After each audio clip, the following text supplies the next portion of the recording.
اس لیے امام بخاری نے یہاں تعارف کرایا کہ دیکھو ہر جگہ عبداللہ سے عبداللہ بن مسعود مراد ہوگا، لیکن اگر یہ روایت آ جائے مسلم ارسل مسلمون تو یہ روایت حضرت عبداللہ بن عامر بن عاص سے ہے، لہذا جب عبداللہ لفظ جہاں بغیر وارد کیا گا تو عبداللہ بن مسعود نہ سمجھنا بلکہ عبداللہ بن عامر بن عاص سمجھنا۔ بہت بڑے فضلاء صحابہ اور ان میں سے ہے 2000 سے زیادہ احادیث ان سے آئی ہیں۔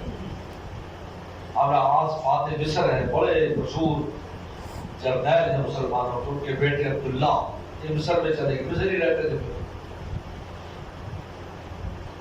بابا اسلام میں افضل کون سے اسلام افضل ہے؟ پھر روایت لا رہے ہیں سید یا سید ابی القرشی انا ابی انا ابو بردہ بن عبداللہ بن ابی بردہ انا ابی بردہ بن موسیٰ، ابو موسیٰ اشعری کی روایت، یہاں ابو موسیٰ اشعری کی روایت لائے کیونکہ اس میں سوال جواب ہے۔ قالوا یا رسول اللہ، صحابہ نے کہا یہ اسلام میں افضل کون سے اسلام افضل ہے؟ قال من سلم المسلمون من لسانه ویده، اس کا اسلام افضل ہے جو کسی کو ایذا نہ پہنچائے۔ اس کی سند بڑی عجیب ہے۔ ہمارے استاد مفتی بلسن توقی فرماتے تھے کہ بیٹا، ابا، دادا، پردادا، چار آدمیوں کے ایک ہی کنیت ہے، ابو بردہ۔ کیا ہے؟ اور ان کا جو سکر دادا ہے وہ ابو موسیٰ اشعری مشہور صحابی ہے، یہ ان کی اولاد ہے ساری، ان کی اولاد حدیث میں آتی ہے، ابو داؤد میں، دوسری جگہوں پر بھی۔ زیادہ یہاں پر بیچ میں ایک نام تو ہے انا ابو بردہ بن عبداللہ، یہ عبداللہ جو ہے اس کی کنیت بھی ابو بردہ ہے، زیادہ ابو داؤد کی حدیث میں یوں آتا ہے ابو بردہ بن ابی بردہ بن ابی بردہ بن ابی بردہ ان ابی موسیٰ۔ سب نے اپنے بیٹے کا نام بردہ رکھا تھا تو اس کے نام سے کنیت رکھی ہوئی تھی، تو بیٹے کی کنیت، باپ کی کنیت، دادے کی، پردادے کی، اور سکر دادا جو ہے وہ ابو موسیٰ اشعری، ان کی کنیت ابو موسیٰ ہے، ابو موسیٰ قیس نام ہے، ابو موسیٰ ان کی کنیت۔ چار جو ہے نا وہ ابو بردہ ہے، زیادہ اس سند میں تو عبداللہ بیچ میں ایک ہی کنیت نہیں لائے، نام لے عبداللہ، لیکن دوسری سندوں میں آتا ہے انا ابی بردہ انا ابی بردہ انا ابی بردہ انا ابی بردہ ان ابی موسیٰ۔ قالوا یا ای الاسلام میں افضل؟ قال من المسلمون بلسانه ویده۔ اب امام بخاری نے دروغ کے بعد ایصال الخیر الی الغیر کا باب باندھا ہے، اطعام الطعام، اسلام دوسروں کو کھانا کھلانا اسلام ہے، یہ دوسروں کو فائدہ پہنچانے والی بات آ گئی۔ اب پہلا تو یہ ایذا نہ پہنچاؤ، اب دوسروں کو فائدہ پہنچاؤ، اس میں کھانا کھلانا سب سے پہلے بیان کیا، اطعام الطعام من الاسلام۔ عبداللہ بن عمر سے پوچھا کسی آدمی نے، رسول صلی اللہ علیہ وسلم کہتے کہ آدمی نے رسول سے پوچھا ای الاسلام خیر، کون سے اسلام خیر اور اچھا ہے؟ قال تطعم الطعام، کھانا کھلاؤ تو کھانا کھلائے، وتقر السلام، اور سلام کر، علی من عرفت و من لم تعرف، اس کو بھی جس کو جانتا ہے اور اس کو بھی جس کو نہیں جانتا، سلام کر۔ یہ دو چیزیں بتائیں، یہ دوسرے کو فائدہ پہنچاتا ہے، کیونکہ سلام دعا ہے، السلام علیکم، اللہ آپ پر سلامتی کرے، اور ایسی جامع دعا ہے کہ اگر قبول ہو جائے ایک مسلمان کی دوسرے مسلمان کے حق میں تو ہر طرح کی سلامتی مراد ہے، ہر طرح کی سلامتی، سب کچھ مل گیا بس۔ اس لیے میں اکثر وہ جاج کرام سے کہتا ہوں کہ مدینہ شریف میں جب آدمی ہوتی معاہدہ شریف پر تو سلام پیش کرتے ہیں، السلام علیکم یا رسول اللہ، یا السلام علیکم یا رسول اللہ۔ اب لوگ کہتے کھڑے نہیں ہوتے، ہونے دیتے، یہ بھی کرنا تھا، یہ بھی پڑھنا تھا، درود جہاں سے بڑی بڑی کتابیں لے آتے وہ تو وقت نہیں دیتے، نہ شکر ہی کرتے، نہیں، آپ نے سلام کیا، وہاں سے وعلیکم السلام کا جواب آپ کے لیے آ گیا تو آپ کو ہر سلامتی مل گئی، کیا کہتے ہیں، جاؤ کوئی بات نہیں، مگر حش اتنا ہے، دنیا اتنی ہے، مخلوق اتنی ہے، ان کی مجبوری، اگر اگلوں کو وقت دے وہ کتابیں پڑھتے رہے تو پچھلے کیا کریں، جن کے سانس بند ہو رہا ہے رش میں، جواب تو ہو نہیں، لیکن ہم جیسا کو سانس کی تکلیف ہو جاتی ہے، رش ہو جائے، سانس گھٹنے لگتا ہے، دم گھٹنے لگتا ہے، دیکھتے ہیں آپ بڑا اچھا کرتے ہیں، اور چلو چلو سلام کر لیا، چلو ایک دو دفعہ سر پڑھنے کی توفیق ہو گئی، ایک دو درخواستیں پیش کر دیتا ہے، جو درخواستیں کرنی ہوتی ہیں ہماری شفاعت کرتے ہیں، ہمارے گناہ معاف کرا دیں، 2 درخواستیں بس، چلو جتنا ٹائم لگے گا اس میں۔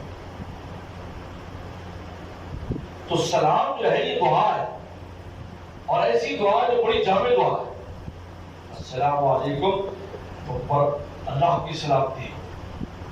جب سلامتی ہوگی تو سلامتی میں ہر چیز آ جائے گی، ہر چیز آ جائے گی۔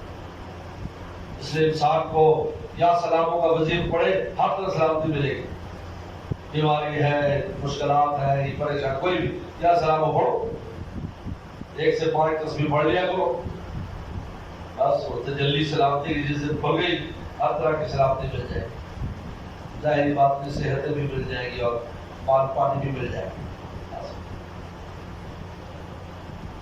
تو فرمایا کتاب و تعام۔ اچھا اب یہاں پر ایک سوال ہے بہت اہم، حدیث پر دوبارہ درس کرتا ہوں کہ دونوں حدیثوں میں سوال ایک ہے۔ پہلی حدیث میں سوال یہ ہے قالوا یا رسول اللہ ای الاسلام افضل، کون سے اسلام افضل ہے؟ فرمایا کسی کو اجازت پہنچانا، منصب جو انسان ہے۔ دوسرے میں بھی سوال ہے اسلام میں خیر، کون سے اسلام خیر ہے؟ کہا تو طعام کھانا کھلاؤ، تقرو سلام کرو۔ تو سوال ایک ہے، جواب الگ ہے، یہ کیوں ہے؟ تو محدثین نے اس کی کئی وجوہات بیان کی، ان میں سے ایک وجہ یہ ہے کہ یہ زمانی فرق ہے، زمانی، ایک زمانے میں ایک بات فرمائے، دوسرے زمانے میں دوسری بات فرمائے،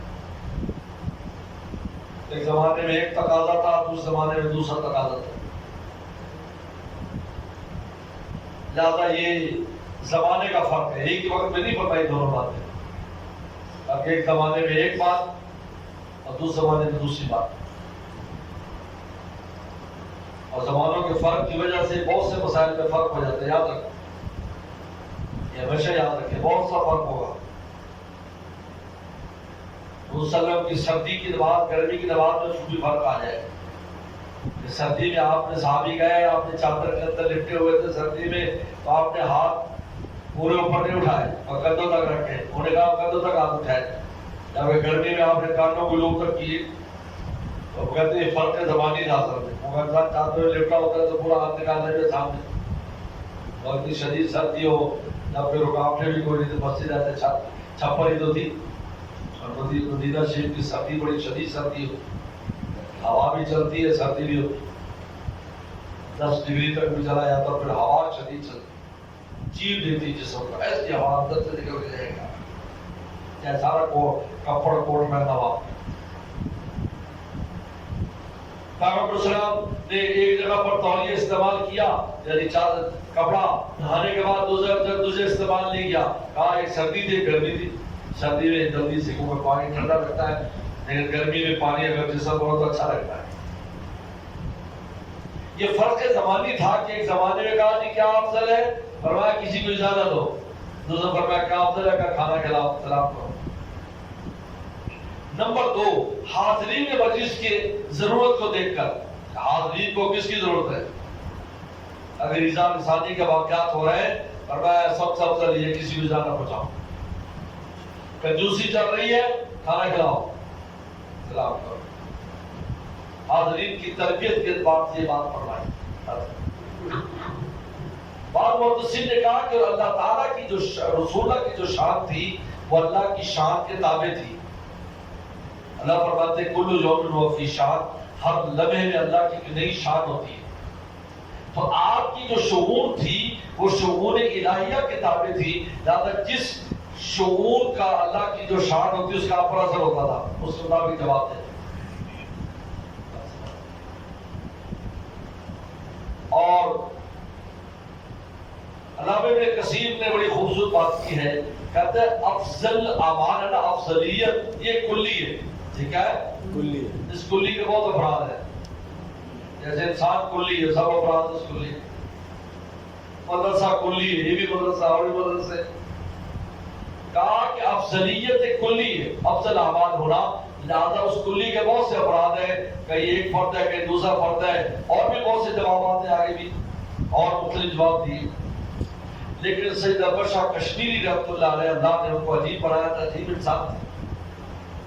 وہ کہتے ہیں کہ سوال پر غور کرو، اصل میں سوال پر غور کرو گے تو جواب نکل آئے گا. پہلا پوچھا جا رہا ہے کون سے اسلام افضل ہے، اور دوسرا پوچھا جا رہا ہے کون سے اسلام خیر ہے. کہتے ہیں افضلیت ان چیزوں میں ہوتی ہے جو انسان کے ذات کے ساتھ لازم ہو، جو انسان کے ساتھ لازم صفات لازمہ کس میں ہوتی ہے؟ صفات لازمہ. عالم ہے، یہ علم اس کی صفت لازم ہے. ہاں وہ مدرس بنے گا تو پھر مدتی ہوگی، اگر عالم ہے تو صفت لازم ہے. ڈاکٹر ہے صفت لازم ہے، لیکن جب ڈاکٹری کرے گا تو پھر مدتی ہے. تو لہذا اگر وہ کسی کو ایذا نہیں دیتا، یہ فرمایا سب سے افضل انسان ہے. یہ اس کی ذات سے کسی کو تکلیف نہیں. اور خیر ہوتا ہے صفات متعدیہ میں کہ دوسرے کو فائدہ کس کیا پہنچ رہا ہے. تو لہذا پہلا سوال ہی جو کیا ہے صحابہ نے ایو الاسلام افضل، وہ سوال اس صفت کے بارے میں کیا ہے جو ہر آدمی میں ہونی چاہیے، صفت لازم. اور دوسرا جو سوال کیا ایو الاسلام خیر، کہ کون سا ایسا کام ہے جس سے لوگوں کو فائدہ پہنچانا سب سے افضل ہے. اور باتوں سے متفق کھانا کھلاؤ اور تقرر السلام. لہذا نفس سے سوال ہی الگ ہے، ایک میں صفت لازم کا سوال ہے اور ایک میں صفت متعدی کا سوال ہے. لہذا صفت لازم کے اعتبار سے یہ ہے کہ ایذا عدم الایذاء، اجتناب عن الایذاء والضرر، اجتناب عن الایذاء والضرر، اور اس سے اجتناب کرتا ہو، یہ سب سے افضل ہے جس کا اسلام افضل ہے. اور خیر کا مطلب ہے دوسروں کو فائدہ پہنچاتا ہو، اور وہ کیا ہے؟ وہ ہے سب سے زیادہ کھانا کھلانا، دودھ مطلق، اس کے بعد سلام کرنا. اسی لیے کھانا کھلانے کا جو عمل ہے یہ سب سے اونچا عمل ہے. نفلی عبادات یاد رکھو، اونچا عمل ہے کھانا کھلانا، بلکہ اس کے اندر تخصیص بھی نہیں ہے کہ انسان ہو، جانور ہو، مسلمان ہو، کافر ہو. فرمایا انتش میں قبض جائے. دوسری حدیث میں آتا ہے بھوکے جگر کو کھلانا. تو بھوکا جگر جو ہے وہ چیونٹی بھی ہے، بھوکے جگر کے اندر چڑیا بھی ہے، اس کے اندر ہاتھی بھی ہے، انسان بھی ہے. لہٰذا سب سے افضل اول نمبر مسلمان کو کھلائے کھانا، اس کے بعد انسان کو کھلائے کافر ہو جائے، اس کے بعد جانور ہے، 3 نمبر پر جانور. کتے کو پانی پلانے پر کوشش ہو گئی اور کھانا کھلا رہا ہے. عطول عبدالعزیز رحمۃ اللہ علیہ جن کا آپ نے پیچھے تذکرہ سنا ہے، وہ کیا کرتے تھے جب برف باری ہوتی تھی پہاڑوں پر تو دانے پھینکوایا کرتے تھے. یہ عجیب ہے، دانے پھینکنے سے لے کے جو پرندے گھاس پھوس کھاتے یہ وہ تو دب گئی برف کے نیچے. لہذا گورنمنٹ کی طرف سے مقرر تھے کہ بعض پوائنٹس پر جا کر پہاڑوں پر دانے پھینکتے تھے اور پرندے وغیرہ اور چوہے وغیرہ ایسی چیزیں آ کر وہاں سے کھاتی تھی. اتنا انتظام کیا، یہ اسلام میں پہنچتے تھے. اللہ کرے انسان کو تو بہت دور کی، اور انسانوں کا تو کیا انتظام ہوگا، جانوروں کا انتظام. روی جو پہاڑوں میں ان کے لیے انتظام کرو. ترکوں میں بھی یہ قائم ہے، یہ رواج ترکی میں بھی ہے. عثمانیوں نے اس کو باقی رکھا ہے، تو پہاڑوں پر پھینکواتے ہیں. یعنی کئی برف ہو گئی تو وہ دانے لوگ اوپر ڈالتے تھے، روٹی چھوٹی ڈالتے تھے، اوپر سے آ کر کھا لیں. اسی لیے حضرت شاہ عبد القادر جیلانی رحمۃ اللہ علیہ فرماتے ہیں کہ قرب الہی میں سب سے زیادہ جو نفلی عمل قرب الہی میں دخل رکھتا ہے وہ طعام الطعام ہے. یہی وجہ ہے کہ بزرگوں کے لنگر کا انتظام ہوتا ہے. یہ لنگر جو چلایا جاتا ہے یہ طعام الطعام کی سنت پر عمل ہے. یہ کوئی اپنی چیز نہیں بڑی بنائی، یہ اصل میں حدیث مولوی لوگ دیکھتے نہیں بیٹھے ہوئے تبصرے کرتے رہتے ہیں. یہ دیکھو کیا ہے طعام الطعام. کہیں لنگر چلایا تو طعام افضل عمل پر عمل ہو رہا ہے، نہیں بولو جی افضل. اس لیے بہت سے اللہ والوں نے خانقاہیں بنائی، اللہ نے سکھائی، لنگر نہیں چلایا. ہوئے تو خوش ہوئے تو وہی اب بھی پوچھتے ابھی بلکہ لاہور میں ایک جگہ پر بحث ہو گئی،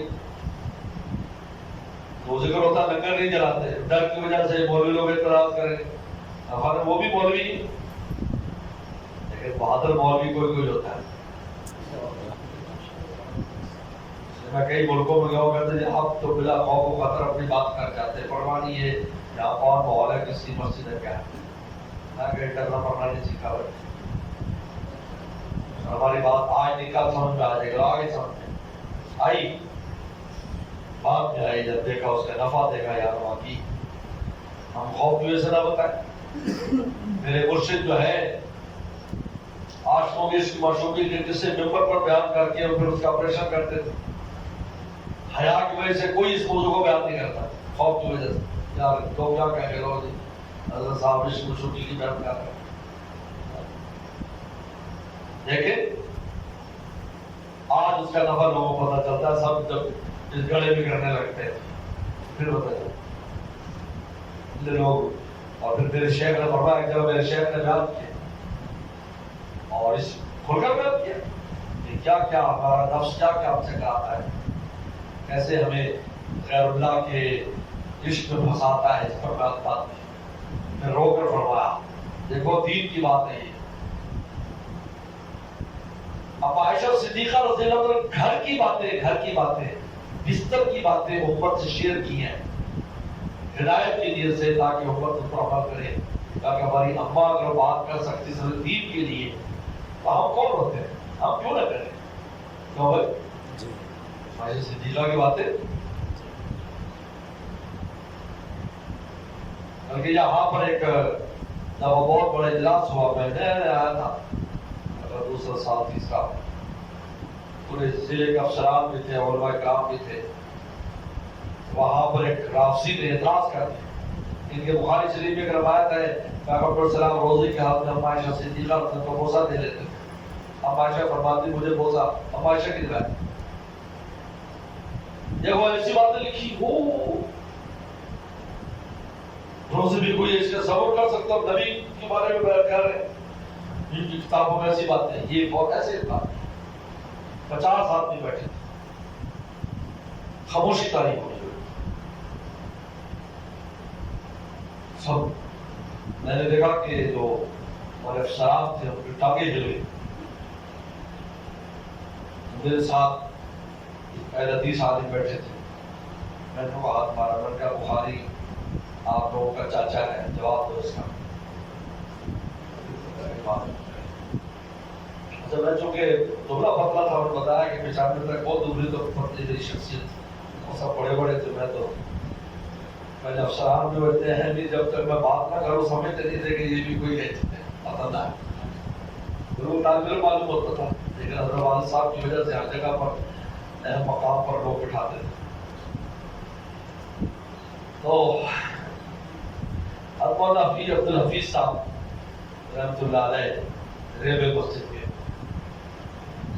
کہ ہمارے نانا کے ہاں بڑے بڑے ابا اماں دونوں فوت ہو گئے تھے، ہمارے نانا نے جب حفظ کرا لیا تو پھر ابا جی کو دے گئے تھے، یہاں ابا نے عالم بنایا اور پھر یہاں لگایا، بہت بڑے عالم ہمارے شہر کے بڑے علماء، ہمارے گھر بھی بڑے بڑے، اور نانا کے گھر یہاں ہماری اماں کی روٹیاں کھائی، پوری زندگی چاکری کرتے رہے ہمارے، اور خدمت اور محبت کرتے رہے۔ لوگ کہتے تھے سرکاری مولوی صاحب ہیں، لیکن ابا جی بڑے خوش ہوتے تھے کہ کوئی تو سرکاری بندہ ہو نا تو ہمارا دفاع کرے، ہم تو نہیں ہوتے اس وقت جب افسران بات کرتے اور بچے دفاع کرتے تھے، اور بڑا زبردست دفاع بولنے والے آدمی تھے بہت۔ تو خیر تو وہ میرے دوست تھے، وہ کہتے ہیں مولانا مجھے کہتے ہیں مولانا ہمارا علم تو پرانا ہو گیا، آپ جواب دو۔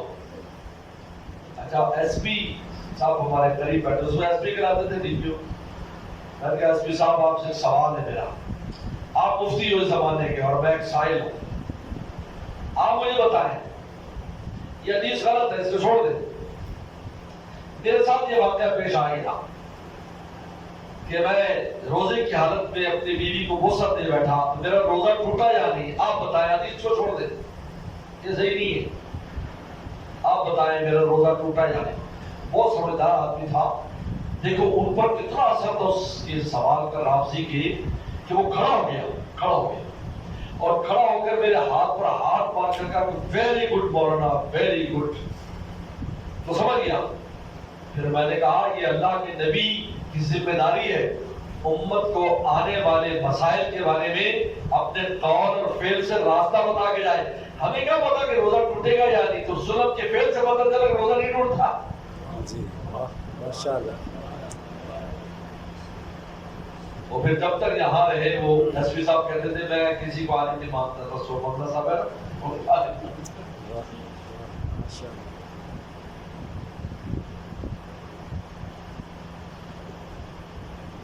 تو اطعام الطعام میں لکھا ہوا اطعام الطعام کھانا کھلانا یہ سب سے افضل ہے. اس لیے بزرگ لنگر چلاتے ہیں. میرے شیخ نے ہم نے جب شروع کیا تو میرے شیخ نے بھی فون کیا, وہاں سے فون کیا, اس میں دوسرا فون ہوتا. 2-3 مجلس سے ہو گئی, پوچھا لنگر چلایا, کہتے ہیں حضرت اس لنگر کے پیسے ویسے بھی نہیں ہوتے, بہت فقر و فاقے کا زمانہ تھا. مولانا قاری قاسم مرحوم اور میں اپنی جیب سے لنگر چلاتے تھے. جو بھی 200-250 میں دے دیتا کو 100-50 ووٹ اٹھا کر دیتا. چلتے چلتے اب یہ حالات ہے, ایک آواز لگانے کی ضرورت ہے لنگر کی, اور یہاں لوگوں کی لین لگی ہوتی ہے. لوگوں کو جو فائدہ ہوتا ہے لنگر میں حصہ لینے کا وہ لوگوں سے جا کے پوچھو, جاؤ لوگوں سے جا کے پوچھو کہ کیا فائدہ ہوا اس لنگر میں حصہ ملانے کا, دنیاوی طور پر لانے کیا منافع ہوتا اور دینی طور پر. اطعام الطعام سب سے افضل ہے. اور اس میں غریب مراد نہیں ہے, صرف فقیر دوست بھی شامل ہیں, بڑے بھی شامل ہیں, نفلی ہر طرح کا. اطعام الطعام مطلقاً نہیں, یہ خاص نہیں کہ غریبوں کو کھلایا, ایسا نہیں ہے. دوستوں کی دعوت کر رہے کھانے کی طرف ہے, مہمان آ رہے کھانے, وہ بھی اس میں شامل. اطعام الطعام کھانا جی فوراً کھانا کھلائے, یہ اطعام الطعام. یہ کنجوسی نہیں کریں. جب پنجاب والے بڑے کنجوس ہیں, ہم جو ہے بس کوشش کرتے ہیں جان چھڑانے کی, مہمان سے جان نہ چھڑائیں. پٹھان علاقوں میں جاتے ہیں اتنا وہ یعنی کہتے تھے حیران ہوتے آپ. یہ نہیں کہ کوئی مالدار ایسا کچھ نہیں, بلکہ ان کے تو اتنے وسائل بھی نہیں جتنے ہمارے یہاں وسائل ہیں. ان کا آٹا بھی نہیں ملتا, خرید کے لاتے ہیں. ہمارے تو گھروں میں بھڑولیاں بنی گئی, پھر روٹی کھلاتے کبھی دل چھوٹا نہ کرنا, کبھی بھی زندگی میں آپ خوش ہو کر کھلانا. مسافر ہے, دوست ہے, مہمان ہے. اطعام الطعام تطعم الطعام, کھانا کھلاؤ.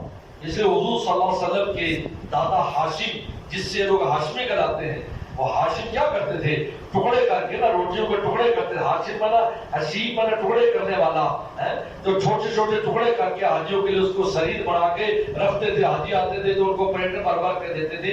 اس لیے ان کا نام ہاشم ہے.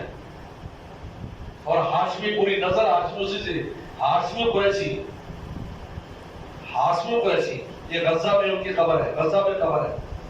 حضرت کے جو دادا ہے ان کی قبر غزہ میں ہے. اس لیے غزہ کے مسلمانوں کی کیفیت پورے عالم سے الگ ہے, عجیب ہے. فلسطین تو بڑے چوکرے نام ہے, لیکن وہاں کے رہنا الگ ہے. حضور صلی اللہ علیہ وسلم کی قبر مبارک وہاں ہے, کیونکہ وہاں گئے تھے تو وہاں وفات پا گئے. پھر ان کے بیٹے عبد المطلب مدینہ میں تھے, پھر مدینہ سے ان کو ان کے بھائی لے گئے تھے. مطلب اصل شیبہ نام ہے, تو مطلب لے گئے تھے. لیکن پہلے ظاہر نہیں کہ آپ کو کہ عمر میں چھوٹے تھے, دوسری شادی تھی یہاں, بہت چھوٹے تھے. بڑے بھائی تھے 20-30 سال کے, اور یہاں 10 سال کا تھا بچہ. کسی نے کہا کہ مطلب یہ کیا ہے, کہا عبدی کا میرا غلام ہے. عبد المطلب مشہور ہو گئے, ورنہ وہ غلام نہیں تھے, شیبہ نام تھا, لیکن عبد المطلب وہ اس وجہ سے مشہور ہو گئے. اور پھر اللہ نے اپنے زمانے کا ان کو اتنا بڑا انسان بنایا کہ بڑے بڑے بادشاہ, ابرا جیسا انسان کے سامنے اس کی بولتی بند ہو گئی تھی. ایسا چہرے پر بچاؤ تھی ان کی, ایسی وجہ. اطعام الطعام وتقرأ السلام على من ارتضى ولم تعرف، اور تو سلام کر اس کو جس کو جانتا اس کو، اور جس کو تو نہیں جانتا. یہ آج جو ہے یہ سبق کا اختتام انشاءاللہ. ابھی ہم بریک لگائیں گے، مجھے چونکہ انشاءاللہ حج کا سفر درپیش ہے، تو آپ انشاءاللہ آج سے واپسی پر انشاءاللہ سفر ہوگا، پھر اچھا بھی انشاءاللہ واپسی ہو جائے گی. دعا کر لیں اللہم لک الحمد کما تعلم صلی علی محمد کما توفر بنا کما تعلم تقوا والمغفرہ. ربنا ظلمنا انفسنا وان لم تغفر لنا وترحمنا لنكونن من الخاسرين. اللهم انا نسألك في سفرنا هذا البر والتقوى ومن عون ما ترضى. اللهم حبنا الينا سفرنا هذا واغفر لنا موضع. اللهم انت الصاحب في السفر والخليفة في الاهل. اللهم انا نعوذ بك من بأساء السفر وكآبة المنظر سوء المنقلب في المال والاهل والولد. اللهم انت الصاحب في السفر والخليفة في الاهل. اللهم اجعل حجنا مبرورا، اللهم اجعل حجنا مبرورا، اللهم اجعل حجنا مبرورا وسعينا مشكورا، وسعينا مشكورا، وسعينا مشكورا، وذنبنا مغفورا، وذنبنا مغفورا، وذنبنا مغفورا. اللهم لا سهل الا ما جعلته سهلا وانت تجعل الحزن اذا شئت. اللهم يسر لنا امورنا والراحة لقلوبنا وابداننا والسلامة والعافية في ديننا ودنيانا، وكن صاحبنا في سفرنا وخليفة في أهلنا، واطمس على وجوه أعدائنا وانصر على مكانتهم فلا يستطيع المضي أو المجيء إلينا. اللهم عافنا وعافنا. اللہ قدم قدم پر مدد فرما، سفر کو بہت مبارک فرما، عافیت والا فرما، حج مبرور نصیب فرما، اور بخشش و نجات کا ذریعہ فرما. اللہ ہم اور جو بھی ساتھ جا رہے ہیں سب کے لیے ترقی آسانیاں فرما، ہر طرح کی عافیت نصیب فرما. یا اللہ، یا اللہ، یہ جانا یا اللہ حاجی وفد ہوتا ہے، یا اللہ میں آپ کی خدمت میں، یا اللہ اس ادارے کی طرف سے، ان طلبہ طالبات کی طرف سے، اپنے متعلقین متعلقات کی طرف سے، اپنے عزیز و اقارب کی طرف سے، اپنے دوست احباب کی طرف سے، یا اللہ پاکستان کی طرف سے اور امت مسلمہ کی طرف سے وفد کر کے حاضر ہو. یا اللہ، یا اللہ میری دعاؤں کو قبول فرما، میرے سفر کو آسان فرما، سب کے خیر و عافیت کا فیصلہ فرما، آپ پر کرم کا معاملہ فرما. یا اللہ، یا اللہ بچوں اور بچوں کو علم نافع عطا فرما، ہمیں مقبول عطا فرما. یا اللہ اس حال ہے، یا اللہ اس حدیث کا نور پورا پورا ہمیں بھی لینے نصیب فرما، اور اسی نور کے سارے زندگی بسر کرنے کی توفیق عطا فرما. جتنے بچے بچیاں پڑھ رہے ہیں پڑھیں گے سب کو کامیاب اور کامران فرما. یا اللہ، اور یا اللہ پڑھانے والے جتنے استاد ہیں استادیاں ہیں ان کو ہمت طاقت قوت عطا فرما. یا اللہ فکر کر کا معاملہ فرما، رحم کا معاملہ فرما. ہمیں اللہ ایک ہمارے لیے ہمیں اپنے بڑوں کے لیے صدقہ جاریہ فرما. اس ادارے کے ذرے ذرے میں عافیت پیدا فرما. جتنے منصوبے ہیں سب کو عافیت کے ساتھ پائے تکمیل تک پہنچا. اللہ میں ہم پر کے آسانیاں فرما. یسر ولا تعسر وتمم بالخیر وبنستعین یا فتاح یا فتاح یا فتاح. اللهم انا نسألك بأنك الله الذي لا اله الا انت الأحد الصمد الذي لم يلد ولم يولد ولم يكن له كفوا احد. ربنا تقبل منا انك انت السميع العليم. صلى الله تعالى على خير خلقه محمد وآله وصحبه اجمعين.